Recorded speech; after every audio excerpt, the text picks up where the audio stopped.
Hey y'all, it's me, Kim. I am back with another video. How are you doing? I'm great. Thank you so much for asking.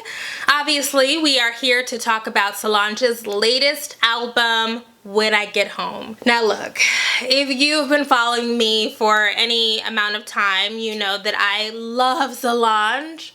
I'm a Solange person. I identify with her as the youngest sister. I like that she's cool and she's different and she's weird and she's quirky. I just love her so much. So I was so amped to get this new album. I literally was just, it was Christmas, Christmas in March when this album came out. And it's taken me this long to review it because I had some complicated feelings about it. When I Get Home is simultaneously unsatisfying and very compelling. So I took some time to work through my thoughts. Let's get into them. What I love and respect about Solange so much is that she puts a lot of work and thought into her projects. She is absolutely taking us somewhere different than we went on A Seat at the Table. Even before you know what When I Get Home is or what it sounds like or what it's about, you know that Solange is going to take us somewhere different because of the covers. So we can compare the cover to A Seat at the Table to the cover for When I Get Home. A Seat at the Table is a very stately, stern image that Solange says intentionally references the Mona Lisa. So she's there, she's looking very Renaissance-like and regal with the clips in her hair. For When I Get Home, she's still doing that Solange stare in that pose, but it's different. Her hair is different, it's sleeker, there's no more waves. She's also wearing this metal headgear that's kind of futuristic. It looks like something that you might have seen on Star Trek. So automatically we're getting Afro-futurist vibes, we're getting evolution, we're getting forward movement. Like I already said, when I first listened to this album, I wasn't impressed. I didn't love it, and I wanted to love it so much because A Seat at the Table is, I think, a perfect album. I don't think that Solange was properly recognized for the brilliance of A Seat at the Table. The fact that she arranged those tracks, that she wrote all of the lyrics, I think that it is such an exceptional work of creativity that I will stand forever. And not only do I think creatively that it's exceptional, but I was going through a hard time when A Seat at the Table came out, girl. So I appreciated, you know, Solange putting her heart and her soul into this project and having it be there to really soothe my soul and soothe my heart. I just stand. I will stand forever based on that one album. Forever. I did not love When I Get Home the first time I listened to it, but because Solange for me has accrued significant Solange privilege, I decided to listen to it again. And not only that, I went back and read interviews with her about this project. I read the interviews with her leading up to this project. I looked at the references, I listened to the references, I watched the references. I just did a lot of reading. I read lots of reviews. I just did a lot of research to immerse myself into the Solange world. So hopefully I could get a better feel for what she was going for, and that worked. It helps a lot to really understand that this is like a completely different thing. When I Get Home is not a continuation of A Seat at the Table, is something new. I could appreciate this album much more. I mean, like exponentially, when I understood that Solange was intentionally defying the expectations of popular music. For example, one of my favorite things about A Seat at the Table is how intricate and complex and layered those lyrics are. She's really singing my life with her words. It's quite clear that on this project, that same amount of time was not put into the lyrics. You get a song like My Skin, My Logo, which features Gucci Mane, where the lyrics are pretty much indecipherable. Gucci on the sheets, Gucci on his feet.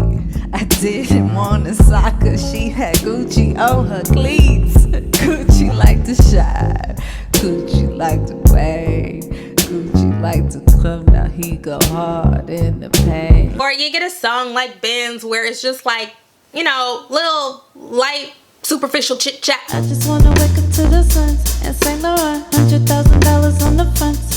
hella blunts. I just wanna wake up and get that on the yacht, in the rolls that's renting, windows tinted. We got a big spinning. We get lots and lots of just fluffy lyrics and then lots of repeated lyrics. Saw things I imagined. I saw things I imagined. I saw things I imagined. I saw things. And I'm sure people are going to kill themselves trying to decipher every little thing, you know, all of the lyrics and what she's trying to say. And I just think, that's not the point. Like, that's not what she was trying to give us. She wasn't giving us master lyricist. And I also think it's clear that lyrics were not the central focus of this album because you can't really understand them.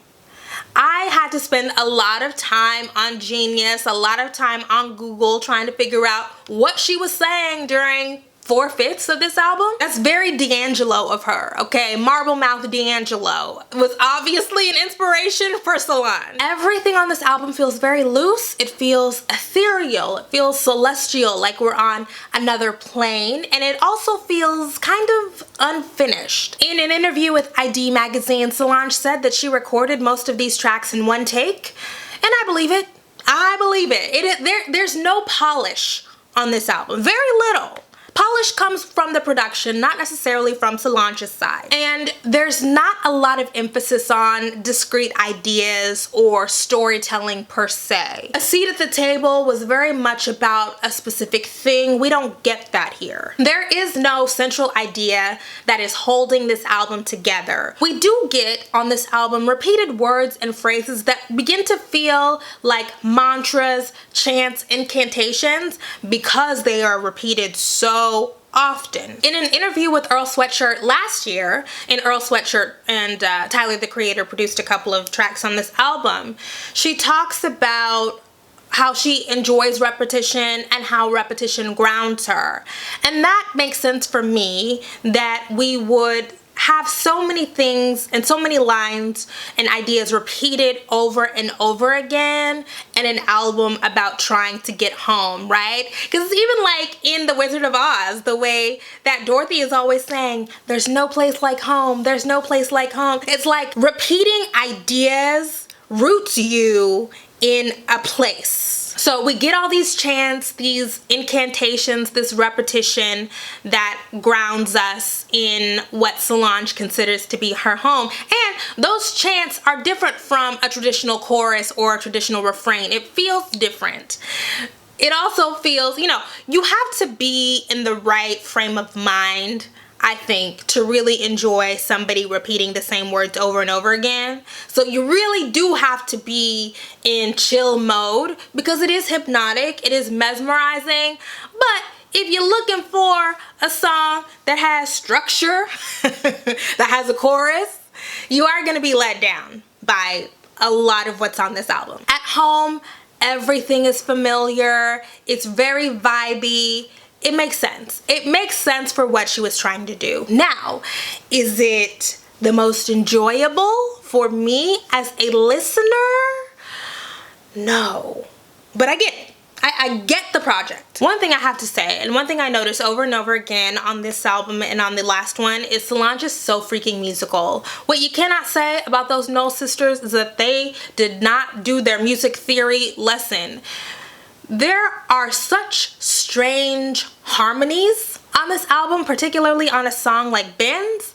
They're straight up weird. They're harmonies that you wouldn't be able to guess.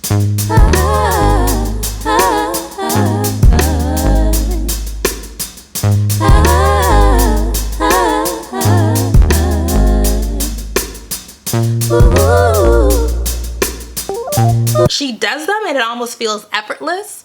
And when she talks about recording these songs in a single take, it's like, oh, how did you do that?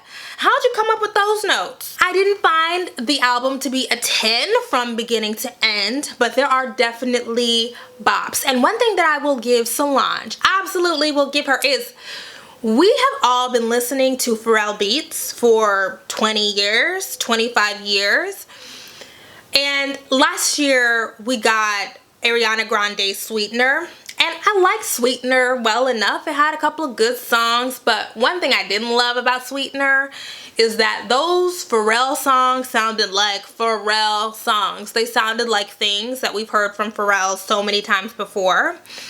And on When I Get Home, the Pharrell songs sound like Pharrell, but like avant-garde Pharrell. They sound like a cooler Pharrell. And I appreciate Solange for picking out those beats that are like Pharrell, but just like a little different. I love Almeida. I love Sound of Rain. I love Stay Flow, which was produced by Metro Boomin. They didn't feel it on their place. Take it on down, they gon' feel it on the day. Take it on home and they feeling all the way. Take it on shots and they feel it on their face. Love that freaking song. I love Wait to the Show was a really good song. I'd never heard of John Kirby Carroll before this, but he has his hand on a few songs on this album, and I don't know who he is, but I like him. Like, there were some standouts. And if you're a Solange fan like me, even if you don't love the output 100%, what I love is Solange does her research before a project. So she's digging through crates and assembling all of these influences. So there's jazz, there's Sun Ra, there's Alice Coltrane, and Sun Ra also has an aesthetic influence.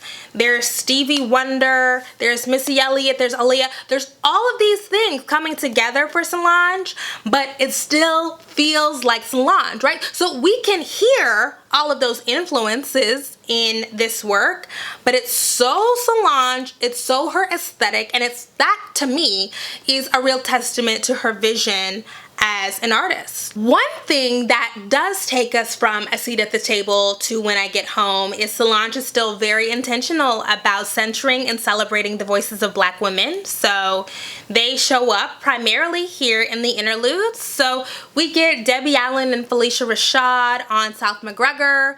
We got Pat Parker on Exit on Scott, I think that's what it was called. We got Diamond and Princess from Crime Mob in Can I Hold the Mic. We got Alexis K. Tyler on what's it called, Freakin', We Come for Freakin', or whatever that little interlude is. It's just so, and there's the woman who Do Nothing Without Intention, and that woman is a random YouTuber who was talking about Florida water. I mean, I like the assemblage of this quilt of Black women's voices, and just not a specific kind of Black woman, right? We get Debbie Allen and we get Alexis K. Tyler. I like that, and it goes back to what she said on Can I Hold the Mic, where she talks about, I can't be a singular expression of myself. There's too many parts, too many spaces, too many manifestations, too many lines, too many ways, too many journeys, too many mountains, too many rivers, too many. On A Seat at the Table, Black womanness and Black womanhood were very much front and center, but it was in a defiant way, in an I'm here and I'm Black and I'm proud and I'm mad.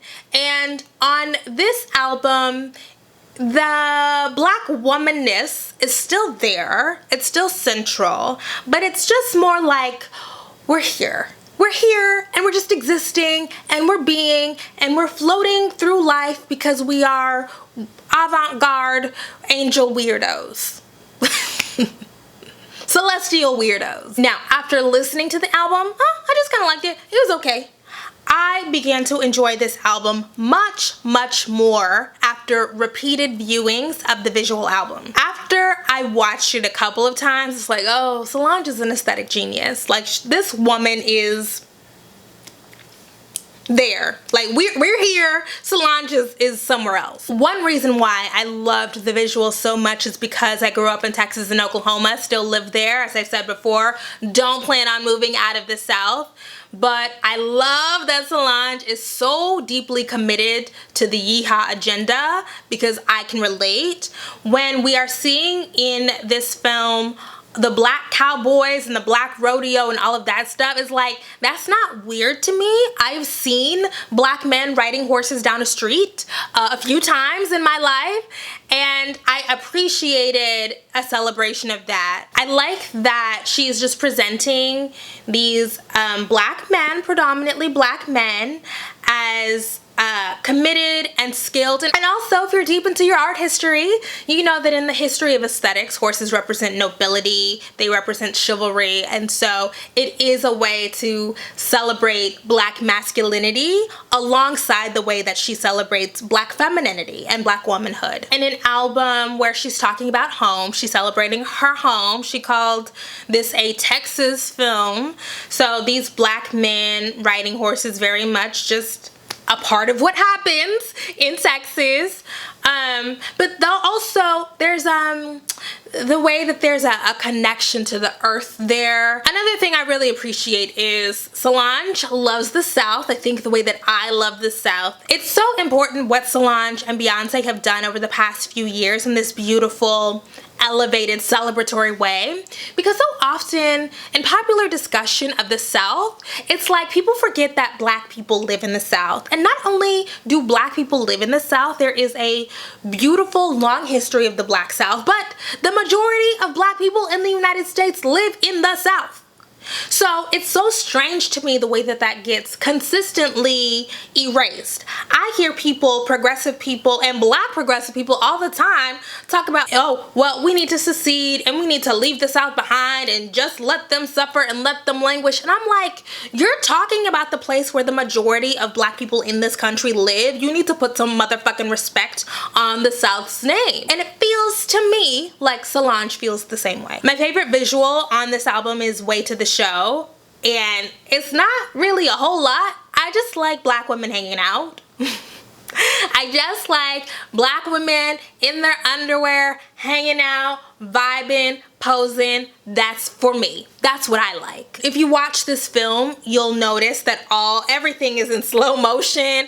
Everybody is moving slow, and not only is it just beautiful to look at and it gives it that ethereal feel, but if we're talking about Houston, where Solange is from, where, you know, the home of Chopped and Screwed, slowing everything down, making everybody look like they're moving through molasses and all of these shots, is another tribute to the culture of the place that she calls home. I like the way that Afro-futurism is featured in that visual album. Now, look, I feel like we are wearing the Afro-futurist motifs thin.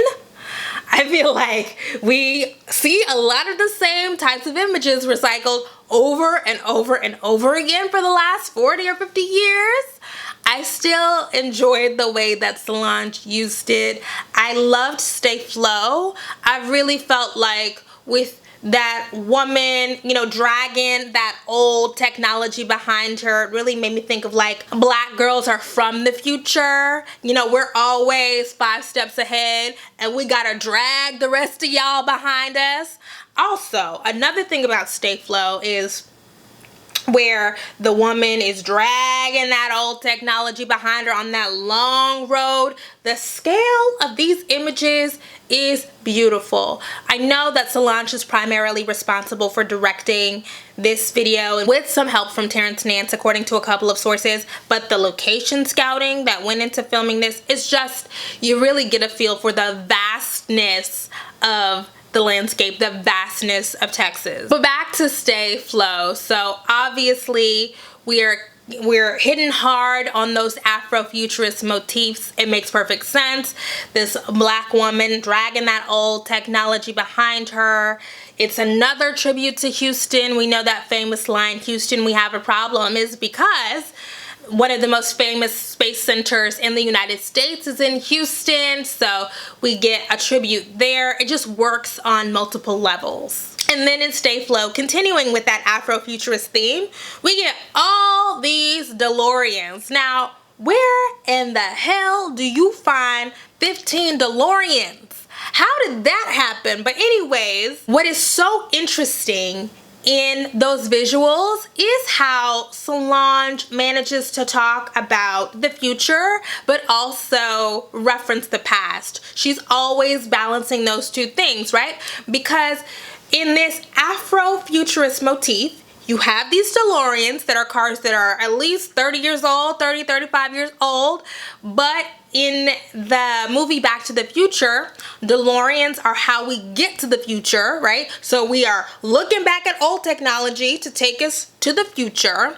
Another thing is there's so much 90s aesthetic, like 90s apparel in all this. So clearly, Solange has an affinity for the 90s, for the past. In fact, some of those costumes in Stay Flow, the black kind of strappy stuff, looks like stuff. Did Miss Tina design those costumes? Because it looks like stuff that Miss Tina designed for Destiny's Child 20 years ago. Those Miss Tina costumes, those black costumes look like the Bills, Bills, Bills video. That's what I'm thinking of. Go back, look. Bills, Bills, Bills, but in black. You'll see it. Oh, the other thing, the final thing about Stay Flow for me is I'm reminded of Jenna Wortham at the New York Times has talked about this idea of blackness as a technology. You know, the fact that we are black bodies in hostile territory, or black people. I'm trying to get away from using black bodies. We're black people in hostile territory, and we're always innovating and making and pushing forward and reimagining. And we see that very clearly in the sorts of images that Solange composes. We get the 90s vibes in Stay Flow. We also get very 90s vibes in those black suits. The black suits and those little black shoes. Ooh, that reminds me of the 90s so much. So in Almeida, so 90s. I already talked about the scale of those freaking landscapes and the settings. Whoever picked, look, wonderful job. Those huge circles, beautiful. That kind of, the water thing where all the women dressed in black were standing on with the water flowing. Is that in Fort Worth? I think it is, because I feel like I've seen that before. Beautiful setting. But Solange has also talked about, she talked in the New York Times, I think last October, about, or the writer for the profile in the New York Times noted that she said one of her major inspirations is an old school director named Busby Berkeley. You can see the Berkeley influence on Solange so clearly. In those Busby Berkeley scenes, there are tons of dancers, all choreographed, all moving in unison to create this one unified image. It is remarkable. It's remarkable just because of the fact that this was all done in the 1930s and 1940s. So it wasn't no CGI. There were really all of those people moving in unison. But also, not only is the Busby Berkeley influence interesting because it's just nice to look at. It's just fun to look at dozens of people moving together, trying to accomplish this one singular goal with their bodies. But it's very soothing. It is very soothing to see all of these individuals move as one, flow through this space. It was, like the repetition in the song, very soothing, very hypnotizing. We know Solange loves a circle. She loves a circle. There is not only circular settings, circular scenery. We see the cowboys riding around in circles. We see the dancers moving in circles. It is very much about continuity, evolution, unity. It is reaffirmed for us the way that Solange is repeating these lines over and over again, the way that she's having all of these people move in a circle, move in unison, move their bodies. This is a meditation. I love, as somebody who is very familiar with Texas, that Prairie View got a shout out. Prairie View is a majority black town outside of Houston. There is a very famous HBCU there. It's just a whole lot of black people. It's black cowboys. It's just black, black, black. So I like that we got a special, you know, mention. Those people are black. You know, Houston is black, but Prairie View is like black and country.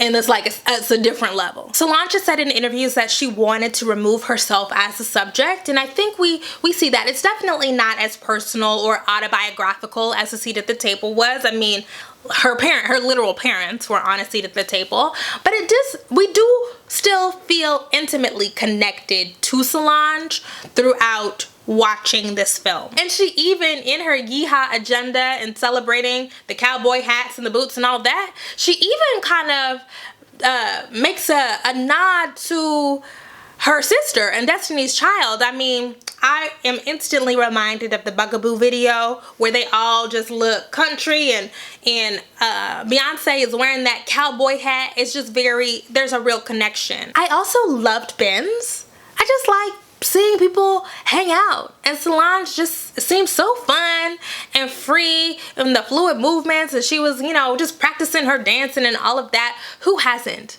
Who hasn't been there, you know? And also some of those outfits, that little snakeskin outfit, the two-piece, I was like, okay, Solange. So I kind of became disconnected from this during Sound of Rain, despite the fact that that's one of my favorite songs on the album.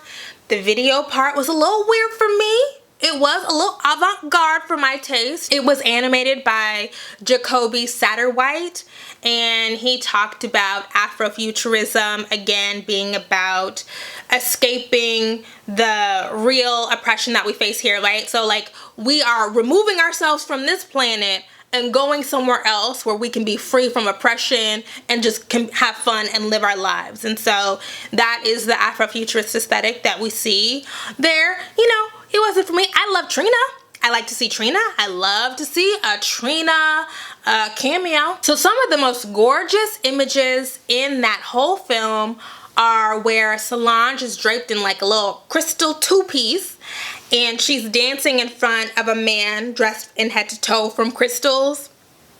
Gorgeous, with the black background and the light that is hitting those crystals on Solange, and Solange is moving her body and shimmying and testifying, and the man is just there. It was just beautiful. Those were, I think, some of the most beautiful images. There are just so many images from that film that would just make gorgeous snapshots. You know, to wrap up, Solange is definitely an art school kid to her core. She's not trying to make stuff that is easily digestible. On one hand, I get it. Do what you want to do. Don't be constrained by form. Don't be constrained by popular expectations.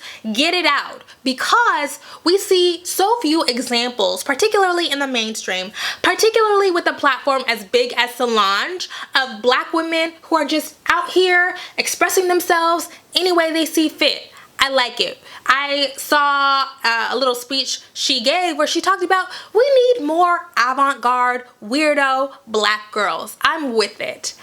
However, as a listener, as a consumer, it doesn't hit everything that I need my albums to hit.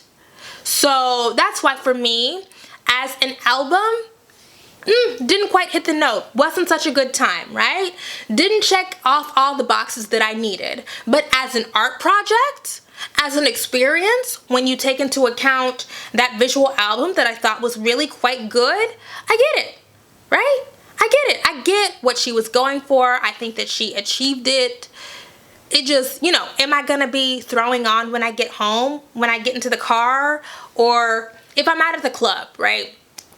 And one of these songs come on, am I gonna go, ooh, that's my jam? Like, no, probably not. Probably not.